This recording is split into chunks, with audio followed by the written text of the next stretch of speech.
હાલમાં અંબાજી ખાતે ભાદરવી મહાકુંભની તડામાર તૈયારીઓની વાત કરીએ તો અંબાજી ખાતે ભાદરવી પૂનમનો મેળો ભરાય ત્યારે માઈ ભક્તોનું ઘોડાપૂર ઉમટી પડે છે। દાહોદના ઝાલોદના ઝાલા વસોયા ચોક મુવાડા ચોકડી પર અંબાજી યાત્રિકો માટે વિસામો મુવાડાના મિત્ર મંડળ દ્વારા આયોજિત કરવામાં આવ્યો છે। પગપાળા યાત્રિકો ભાઈઓ બહેનો માટે ચા નાસ્તાની વ્યવસ્થા તેમજ આરામ કરવા માટેની વ્યવસ્થાનું આયોજન છેલ્લા 2 વર્ષથી કરવામાં આવે છે। ત્યારે ગામે ગામથી રથો અંબાજી ખાતે જતા યાત્રિકો માટે આ મિત્ર મંડળ દ્વારા કાર્યરત છે। ત્યારે તમામને સુવિધાઓ આપતા સેવાભાવી કાર્યકર્તાઓમાં પણ એક ઉત્સાહ જોવા મળી રહ્યો છે।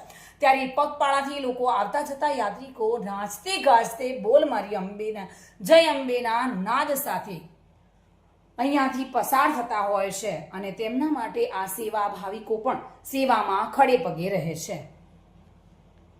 કિશોર ડબગર સાથે bureau report, today Gujarati news.